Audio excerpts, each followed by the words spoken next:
All right. Thank you guys for tuning in again. Welcome to episode 3 of Juneteenth and Genealogy with Moorland-Spingarn Research Center. Today we have our good brother John Kennedy, one of our university archivists. He's gonna, do his segment on genealogy and his family history and his family story. All right, peace, brother John. Who are you? Peace, my brother. My name is John Kennedy. I hail from New Orleans, Louisiana. I've been an archivist for 10 years. I'm a proud husband, proud father, and historian, and definitely a researcher of genealogical studies per my own family. Okay, big. So let me ask you, how did you get into, what is genealogy to you? It's the study of our legacy, who we are as a people, and I mean like on a personal level, like what's the legacy of my family, my family's contributions to whatever, to the family itself. It's just a story of who we are, and by way of the ancestors. Yeah. Okay. And how did you get into your family's genealogy? I was blessed to have been raised by my maternal grandparents, and they've always shared with my brother and I our family's history, with stories always consistently, particularly my grandfather. And that made me fall in love not only with my own family's history, but history in itself. That's where my love for history grows, is that our grandparents would tell us stories all the time, and they told them very well, because when we actually got into the studies, like everything added up as if how they said it. So it was by way of my maternal grandparents and their stories. Yeah. All right, cool. So we would love to hear about your family history, your mom or dad's side, or even both, the genealogy of your family. Okay. So I'll try to compact all these decades and not bore the audience. But the most I know is of my maternal side, just simply because my maternal grandparents raised my brother and I. But I know where our roots come from, particularly within Louisiana. We have a very, very strong oral history traditions within my family, which help us with these studies. Though I can identify my family's lineage at least until slavery, and that's not to say it can't go, but up until I know we can get at least until slavery. So on my maternal grandmother's side, we hail from a lot of which is from New Orleans, but we have roots in Woodville, Mississippi. We came from Woodville, Mississippi by way of one of my ancestors, my 3 times great-grandfather, Edward Woodruff, he was a product of slave rape. And when he was very young, he was sent from the plantation where he was born, away from his mother, down with some distant relatives, some people that they were familiar with, down to New Orleans. And when he was old enough, he went to go get his mama. By that time, he had married a biracial woman, Grandma Woodruff, and both of them brought their families together, their mothers together. And one of the family stories is that the black grandma and the white grandma would never get along in the house for obvious reasons, right? So I know our lineage starts there. One particular thing about my great-great-great-grandfather, Edward Woodruff, is that he was one of the earliest men to own a business, one of the earliest black men to own a business on Canal Street. And that wasn't something that was custom up until maybe after once black people, once the desegregation had come and gone. But he unfortunately lost it because someone painted his business in an unfavorable manner, and it got him in trouble with the law or whatnot. So he was one of the earliest to have a business on Canal Street, which is big for a black person. Because whoever hasn't been to New Orleans, Canal Street is like one of the main busiest streets particularly when it comes to like the Central Business District or downtown New Orleans, rather. It's like Canal Street is where a lot of stuff happens, all the businesses or whatever. But no, he particularly established a strong family tradition, well, upholding family, and I learned that by way of my grandmother, and she learned that by way of her grandparents, which on my maternal grandfather's side, we hail from Madisonville, Louisiana, and Madisonville, and it's another M, or is it Douglasville? So it's two areas outside of New Orleans. I'm drawing a blank. But both of those, my maternal grandfather, my maternal great grandfather from my grandfather's side.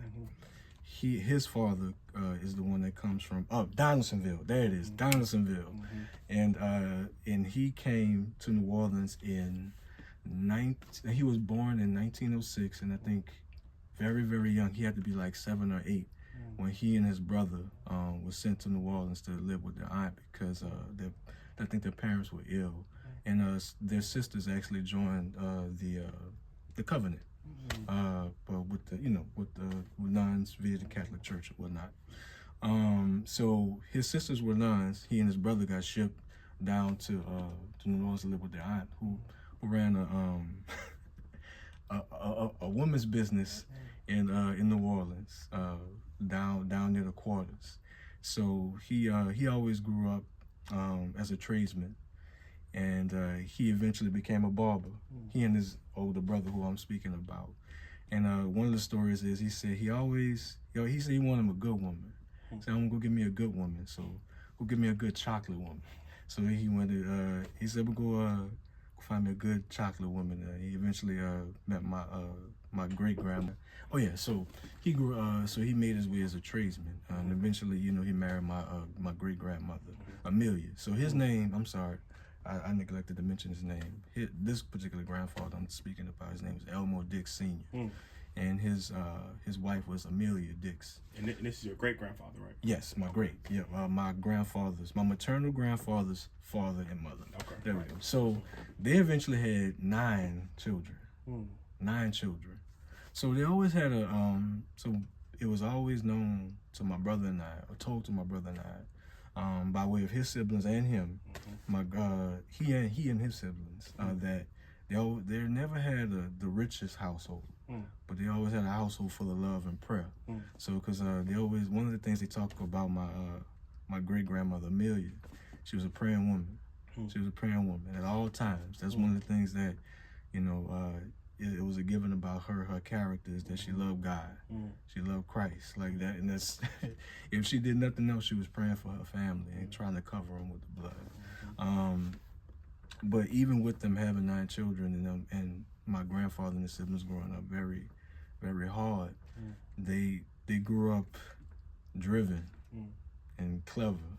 And my grandfather, his stories about his teenage years were phenomenal. And one of the things that always made me proud is that he had so much pride in himself and pride in being a black man too. And I don't want that to ever be misstated, that he and all of his siblings were very proud to be black. And they grew up at one time, this particular part of Cambron Street, which where it intersects with Leak Avenue, which is next to a levee. And if you ever been to New Orleans, you know what one of the natural levees that look like, big tall hill.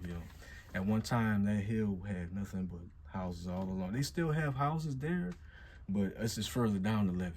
There's not as many. But this part had many houses, and all of them which were owned by whites. And my grandfather's block, it was a very short block in that area, their neighborhood, Carrollton. Some people call it Pigeon Town. They this part of Carrollton was called they call it Pigeon Town. They had the only black block. My grandfather, I only seen him cry maybe 3 times in my entire life. I'm 37. I only seen him cry 3 times. One when his brother died, and twice when he was talking about my brother and I about when they were growing up. He was always tell us he and his siblings, particularly his brothers, he had to fight every day. And like, it's something that you hear, but you don't really, you know what I'm saying? Like, you know, you get to your little scraps in school now, you know, when you're coming up, but like have to fight every day just because, you know, you can't go outside and be a kid, play ball. You got to fight every day until that neighborhood eventually changed. So, whereas like you would have celebrations throughout the city, he and his siblings, their perspective of celebration, particularly like Mardi Gras, as at one time the main street that their block sat off of, Carrollton Avenue, at one time had many. This particular part of Carrollton had parades. There's another part that does, but this particular part doesn't have them anymore. So their experiences with coming off of going to parades on Carrollton Avenue would be fighting white people. Like, you know, oftentimes we hear about Mardi Gras, a time of celebration, partying, culture, you know what I'm saying? Many different types of festivities, you know. But it was always to them, you know, that's something that they had in their mind that, oh no, we gotta deal with these folk, can't even really enjoy Mardi Gras, particularly in this area, you know what I'm saying? Or if we go out there, we just know what we're dealing with, you know. So I say all that to say is that I've always been thankful that he particularly, my grandmother as well, instilled black pride into me and my brother because of the things that he and his siblings wouldn't allow. My grandfather never caught a bus because he said he would never ever give up his seat to a white person. So I think he bought his first car at like 14, 15, because he would never catch a bus for that reason. So it was like those little things of pride. Like, I'm always grateful for that he instilled into my brother and I. But just that overall pride that they had in themselves and their family, and also just like in just being black. There was a case where he and his brothers went to go track down some racists who had threw a brick through their house. Like, you know, like, that's not something that you're gonna really go do, track down a group of white boys that, you know, that harass you, throw a brick to your house, could hit the sister in the head, could have really hurt her. So when they found them, they said, oh, well, look, we ain't gonna do you nothing. Just don't ever happen again. They didn't have a problem after that. We see them saying at that level of audacity, like, and when you're doing genealogical studies and hearing these oral histories passed down by your elders, how prideful that makes you. You know what I'm saying? So eventually, my mother, when I was born, and prior to me, my older brother, she had decided that we would live with our maternal grandparents. For whatever reason, to this day, I honestly don't know why. I just, it is what it is. Just something that never really was concrete for me coming up. You know what I'm saying? You would hear reasons, but never understood why. Granny and Pop had the race. You know what I'm saying? You just like, okay, cool. You know what I'm saying? I get to see my mother. She healthy, fine. See her often. She around the corner. We good. Saying all that to say is that when my brother and I was coming up, one of the when people initially would see my grandfather, they would see this very, very rough and interesting man, considering how hard he came up. He was a lot of no nonsense and whatever, but he was, and definitely my grandmother as well, were probably the most loving people you can ever meet. I know personally, my faith in God, my faith in how I treat people day to day, with just love and respect, comes directly from my grandmother and my grandfather. Like, if nothing else in that house, we would love, my brother and I am speaking about, and my mother and her brother as well too. You know what I'm saying? I know there's a lot of generations of stuff that I'm trying to, but saying that to say is that I come from grandparents that they were loving unconditionally. And it was something that was always fascinating with my grandmother, Marlene Dix, and my grandfather, who again, their names, but the grandparents that raised my brother and I, my grandfather Ned Richard Dix Sr. and his wife Marlene Bartholomew Dix. With both of them, people could come into their house and be treated like humans, like no matter who you are. Like I didn't see convicted folk come in there, and share the meal at my grandmother's table. People of all different types of sexual. So I've never not known humility and also acceptance of people or respect for people, and faith in God because of those, because of my grandparents. Like the better parts about me, and I'm pretty sure my brother would say the same, comes from them.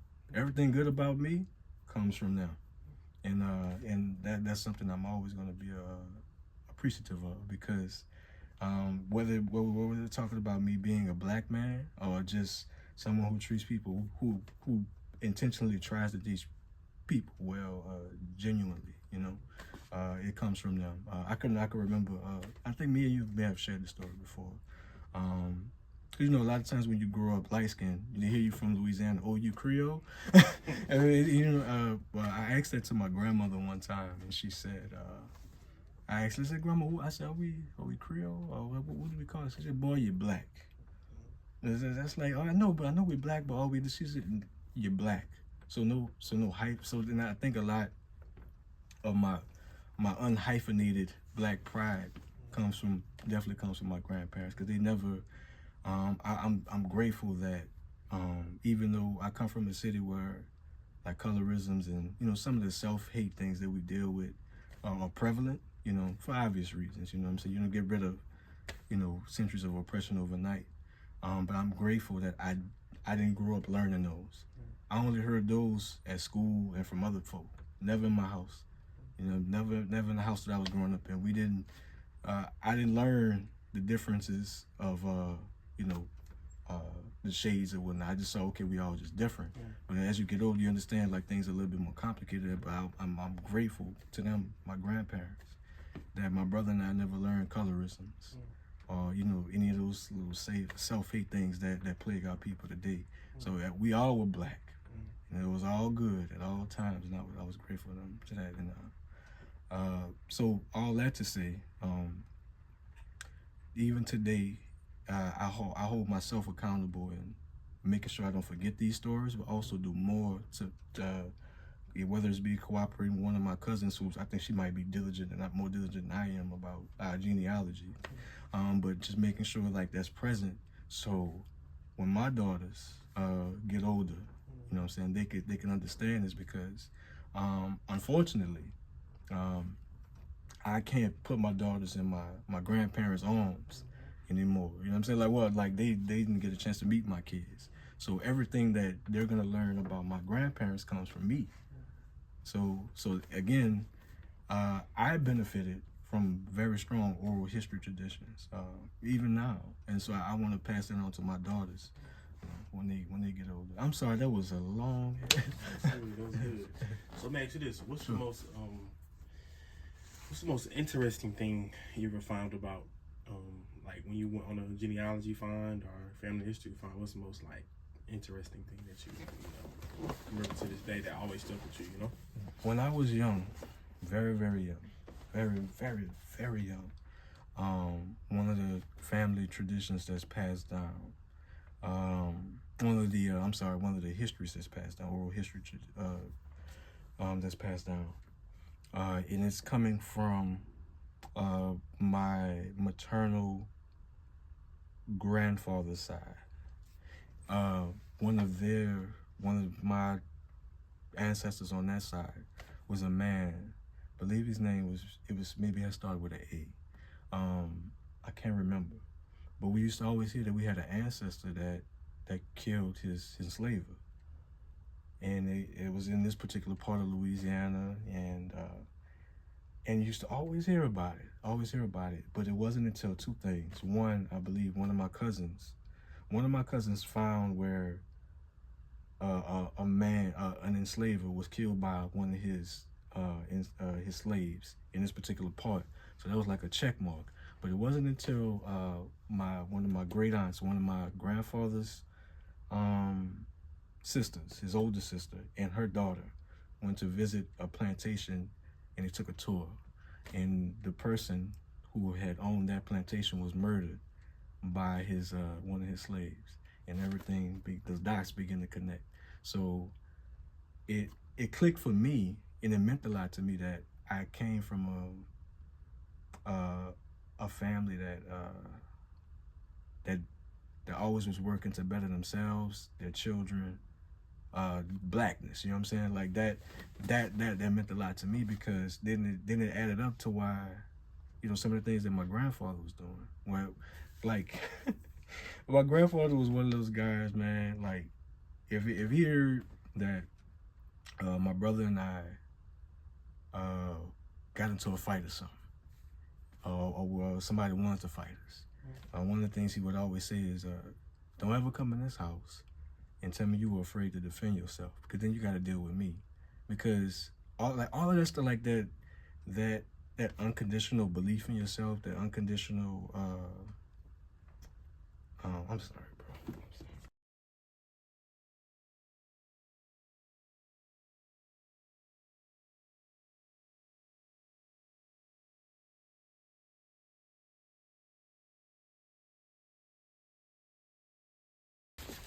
It was after one of my first big fights in middle school. He was like, you know, don't ever come in this house and tell me that you're afraid to stand up for yourself, you know. And all of that makes sense because of what we come from, you know what I'm saying?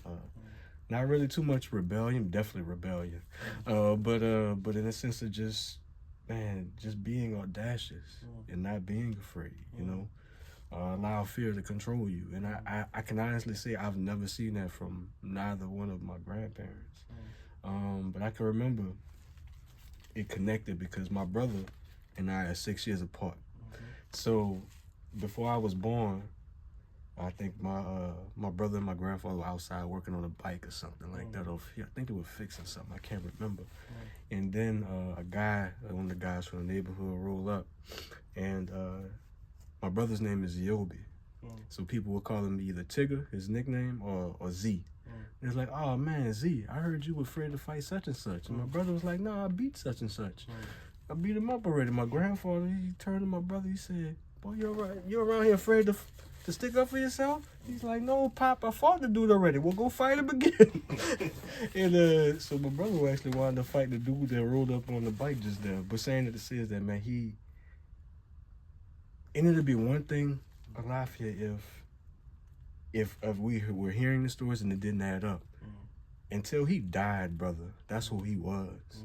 I remember my grandfather, he was a contractor by trade. Yeah, man, he worked himself up, and I think he started working in that business, I think, when he was a teenager. And he did that until he couldn't do it no more. He eventually passed from cancer. But he built up enough clientele to where he would buy properties around the city, fix them up, and he would rent them out. So when he retired from contract work, that's how he made a living for my grandmother. He and my grandmother. Saying that to say he had, I think, and this is one of the things, as he was passing, he would try to talk to me and my brother as much as we could. So we would be bedside with him. He was talking to us. He was like, man, I almost amassed, and this is a black man working his whole life, grew up poor. I almost amassed property that was close to $1 million. And it meant a lot to him that he was able to do that and also provide for his family, his kids, his daughter's kids, and just help his family wherever he could. It meant a lot to him, particularly, considering his upbringing. But saying all that to say is that I've always been proud to come from that, and that he would always give those type of things to me and my brother. Now, granted, you're gonna grow up and be a knucklehead, you know what I'm saying? But like, those are the type of things that keep you and make you always prideful about where you come from, you know what I'm saying? It's too. But the house where my grandfather and his 9 siblings grew up in, prior to my great grandfather, his father, purchasing it, it was a school for natives and blacks. So, and they purchased it from the Catholic Church. And if you go to that house nowadays, it sits across from a Catholic church, St. Joan of Arc. But my great grandfather, Elmo, Big Senior, he purchased it, and that was another thing that was passed down with that side, that particular part of the family, is that the house that all of the siblings grew up in was a school for blacks and natives. Yeah. You remember the name of the school? I don't know, man. My grandfather, he was proud of all of his ancestry. Because one of his grandfathers was a native who married a black woman. So he had the most tremendous pride about himself as a black man, but also our lineage as a family. Like, because all of this stuff I knew when I was very young, you know. And it only just made me more and more interested in history, but just to know little things that, you know, like some of the things that you may read about throughout, particularly like New Orleans history, is like in some kind of way, you know, you could put a hand on an ancestor or an elder that lived through it, or could have these, you know, unique stories. Yeah, but that was something that always meant a good bit to me. Yeah, my grandfather grew up Catholic too. He and his siblings grew up Catholic back when, you know, the mass were in Latin and stuff like that. I remember around, like, we'll be at the dinner table and he'll say something in Latin. He's like, "You don't know what that means, huh?" It's like, I kind of figure it out, but you know, but he used to always do little things like that, man. Just little tidbits of, man. And lastly, brother, I won't talk your head off no more. My grandfather, he only had a 6th grade education. A 6th grade education, where some of his siblings went on to graduate from high school. Some of them went to go get college degrees too.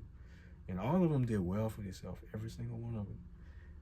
But him only having a 6th grade education, which ironically, for brothers and sisters, particularly brothers, it wasn't that uncommon, because by that time you had got a particular level of literacy and a set of skills that you could go and do work or make work for yourself. Him being a contractor by trade, I think he was initiated into that by one of his uncles. But saying that to say, that was something that I was very, very, very prideful for, is that this man that only had a 6th grade education had done all these things as a teenager, and all of the things that he taught to my brother and I. You know what I'm saying? I have no reason not to be prideful. You know what I'm saying? I got one more question. What resources does Moorland have towards genealogy, and how does archives and HBCU archives play into genealogy? Okay. So we rolling? Yeah, rolling. Oh, okay, all right. I thought we paused. Particularly, let's take HUA for instance. Like, just take HUA division. HUA is. Oh, I'm sorry. The University Archive side, because, you know, we split into respective divisions. With our division particularly, we have records of graduates. That's in a way is a major contribution to genealogical studies, because I learned this in my last position at another HBCU, is that we may look at it, and just generally speaking, like, folk may see, okay, well, such and such graduated in 1960, but to a family, or but to a person who's going out on a limb, or just from things that they may have heard passed down through the family, that's confirmation. And that ties lineage. So I can remember one instance, and this goes for Moorland, this goes for any of our HBCUs, right? That when this one particular instance, a family came to see us. They had heard that that one grandmother had went to one of the earlier HBCUs down in New Orleans, called New Orleans University, right? And then, again, this applies to all of our HBCUs, particularly the resources at Moorland. they had heard this for many, many years, and this was a family from California. And it wasn't until I pulled out a graduation list from this particular year that they were looking for, and to see the shock on their faces to say, "Oh, wow, everything was true. We heard." So for in that second, like what was just a graduation list for somebody else was legacy for them. So with that, right, you know, even if a HBCU or research center doesn't have a designated genealogical center, we hold materials that tell the story of people, and that vicariously is genealogical studies. So whenever we're stewarding and preserving the history of people, and you know everything that people create, we hold key information to contribute to genealogical studies. Yeah, especially more. And it's interesting when you bring up the people from California. Yeah.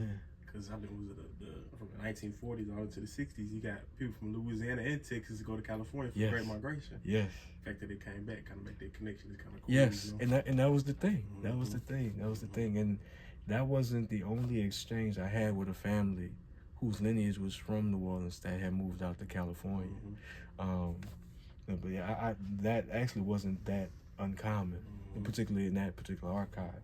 But it goes to show you that despite popular belief that Black people aren't invested in learning who they are, like those types of things defeats that. You know what I'm saying? The things that we do day to day, right? The things that you work hard to do, you know, in your own particular research, you know. Now, you know, we've always been concerned with our lineage and who we are as a people, and as a, you know, and per our families as well. Yeah, cool. All right, what advice would you give somebody who's wanting to get into genealogy? If possible, because I know it's not always possible, start with the oral tradition, the oral histories, because that's going. If it's not going to give us concrete things or 100% accurate things, it gives us the foundation to begin our searches.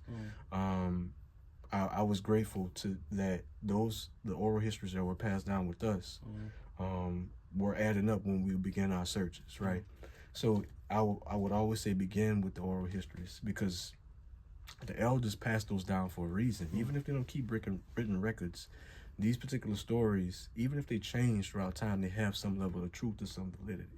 So definitely start with your oral traditions. Then start with the written records that's most easily attainable. Who kept a birth certificate? Who kept grandfather's death certificate? You know, so then that gives us the information of where they were from. Their parents. So start immediately, if possible, with the oral histories, and also the most immediate written records that we can get our hands on. Appreciate it, Brother John, for your story, for your love, and for your grace, man. Man, you and Rebecca y'all the world, man. Y'all got it. I'm just happy to just ramble, because that's all that was, just rambling. Much love, bro. Yeah.